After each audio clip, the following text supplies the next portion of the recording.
Hello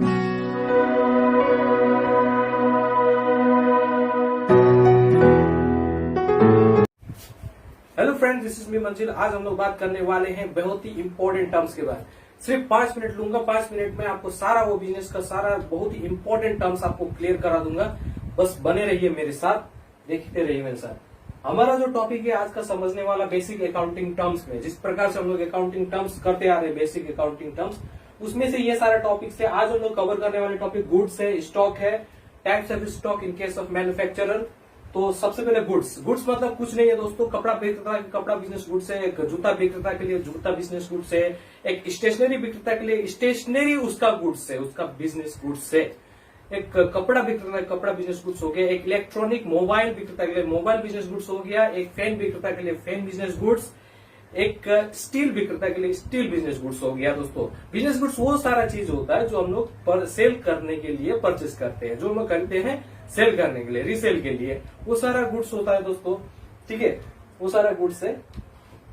एक stationery विक्रेता है, स्टेशनरी गुड्स है। लेकिन अगर स्टेशनरी के अलावा दूसरा कोई एसेट्स है, उसके पास फैन है, फैन चालू करता है, फैन चलाता है, या एसी है, एसी चलाता है, तो वो ऐसी उसका एसेट्स है, लेकिन उसका जो सेल करने के लिए लाया है जो प्रोडक्ट, वो उसका बिजनेस गुड्स है। तो ये दोस्तों बिजनेस गुड्स और कुछ नहीं, जो सामान बिक्री करने के लिए, रीसेल के लिए लाता है। स्टॉक या इन्वेंट्री के बारे में दोस्तों ये सिमिलर है गुड्स से। स्टॉक, जब आपके पास आ गया सामान तो वो स्टॉक हो गया। मतलब गुड्स तब तक था जब तक वो बाहर था, बाहर से लाने तक का ट्रांसपोर्टेशन तक में वो गुड्स होता है, माल होता है, माल बोला जाता है। लेकिन स्टॉक कब होगा? जब आपके पास आ जाएगा और आप उसको सेल करने के लिए अपने गोडाउन में उसको रखते हैं, स्टोर करके रखते हैं, तो वो स्टॉक हो जाता है। स्टॉक या इन्वेंट्री एक ही नाम है, एक ही चीज है, दोनों का दो नाम है। ठीक है दोस्तों, जैसे कि मेरा और मेरा जो निक नेम है उस वैसा ही है स्टॉक और इन्वेंट्री। तो स्टॉक जो होता है दोस्तों वो दो प्रकार के होते हैं, एक ओपनिंग स्टॉक और दूसरा क्लोजिंग स्टॉक। इसको समझाने से पहले मैं आपको एक चीज समझाना चाहता हूँ फाइनेंशियल ईयर के बारे में। फाइनेंशियल ईयर क्या होता है? फाइनेंशियल ईयर मतलब एक बिजनेस शुरू करने से लेकर बिजनेस कब तक करना है और उस टर्म तक मुझे क्या प्रॉफिट, बैलेंस शीट में क्या प्रॉफिट एंड लॉस को दिखाना है, किस प्रकार से प्रॉफिट अर्न करना है, इसका एक निश्चित टारगेट के लिए एक निश्चित समय होता है, जिसको हम लोग अकाउंटिंग पीरियड बोलते हैं दोस्तों, या फाइनेंशियल ईयर बोल सकते हैं। जैसे कि मान लीजिए 1 फरवरी फाइनेंशियल ईयर इंडिया में 1 फरवरी 2000 कोई भी ईयर हो सकता है, 2020 है, तो उसका 31 मार्च 2021 तक 1 ईयर कंप्लीट होगा, यानी कि 12 महीने यहाँ पर कंप्लीट हो रहा है। तो ये क्या है? एक अकाउंटिंग पीरियड या फाइनेंशियल ईयर का। इस ईयर के अंतर्गत में स्टॉक जितना भी हमारे पास था, मान लीजिए हमारे पास 5000 स्टॉक्स था, 5000 टोटल स्टॉक से 5000 हमारे पास बिक्री करने के लिए स्टॉक है। तो वो जिस स्टॉक को मैंने स्टार्ट कर 1 फरवरी 2020 से मैंने बिजनेस स्टार्ट किया, तो वो जो टोटल स्टॉक था 5000 स्टॉक्स, वो मेरा ओपनिंग स्टॉक है। बिक्री करने से पहले का टोटल सामान जितना आपका होगा वो सारा ओपनिंग स्टॉक होगा।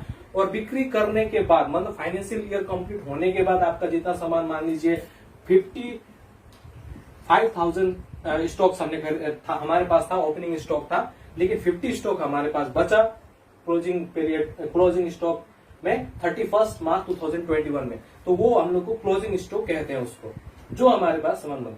बिक्री होने के बाद टोटल जितना बचेगा, कुछ ना कुछ सामान बच जाता है, ऐसा नहीं कि सारा बिक्री हो जाता है, कुछ ना कुछ सामान जो होता है बच जाता है एक्चुअली में, तो उसको क्लोजिंग स्टॉक, और बिक्री करने से पहले का टोटल सामान उसको ओपनिंग स्टॉक बोलते हैं दोस्तों। अब आते हैं types of stock in case of manufacture.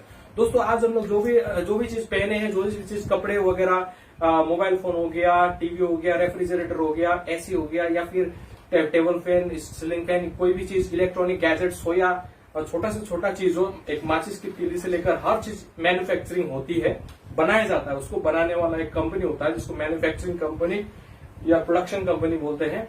तो वो बना के क्या बोलता है, मैन्युफैक्चर किसको बेचता है? होलसेलर को। होलसेलर किसको बेचता है? फिर रिटेलर को। रिटेलर के बाद आता है कंज्यूमर का टाइम, यानी कि हम लोग आने से पहले वो बहुत सारे फेजेस से होकर गुजरता है। एक छोटा से छोटा सामान, एक माचिस की तीली से लेकर एक electronic gadgets, computer, laptop, mobile तक, हर सामान इन सारे फेजेस से होकर गुजरता है। तो मैन्युफैक्चरिंग के केसेस में रॉ मटेरियल जो गुड्स होता है दोस्तों, जो स्टॉक्स होती है, वो 3 प्रकार की होती है। एक होता है स्टॉक ऑफ रॉ मटेरियल, जिसको RM बोला जाता है, stock of work in progress, मतलब WIP बोला जाता है उसको, फिनिश गुड्स जिसको FG बोला जाता है।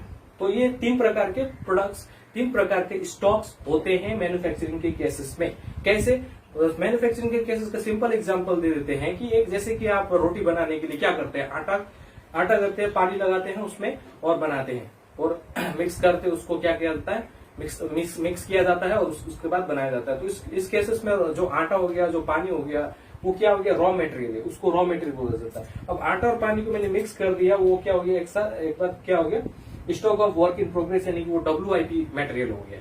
ठीक है, पहले तो RM था, RM के बाद वो कैसा था, क्या में कन्वर्ट हुआ, WIP में। उसके बाद रोटी जब अंत में जब तवा में डाल के जब रोटी जो बनेगा, जो सर्व कर सकता है कंज्यूमर, उसको जो खाने वाला है, जो ले सकता है उसको, तो उस प्रोडक्ट को हम लोग फिनिश गुड्स बोलते हैं।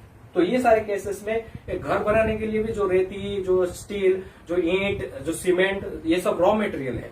उसके बाद जो प्रोसेस होता है, जो प्रोसेसिंग होता है, उसमें उसको प्रोसेसिंग के टाइम पे जो मटेरियल बनता है, जैसे कि मसाला हो गया, मसाला बनाया जाता है, वो वर्क इन प्रोग्रेस में आ जाएगा, WIP बोला जाएगा। और अंत में घर बनकर अगर तैयार हो जाता है तो घर को हम लोग फिनिश गुड्स कह सकते हैं। एक लकड़ी के केसेस में मैन्युफैक्चरिंग कंपनी में क्या कर सकते हैं, फर्नीचर कंपनी में भी एक पहले लकड़ी होता है, लकड़ी एक रॉ मटेरियल है, रॉ मटेरियल के द्वारा फिर बिना पेंट किया हुआ क्या बन जाता है, पहले फर्नीचर बनता है, फिर उसको पेंट करके अच्छा से सुखा के बनाया चला रहा है।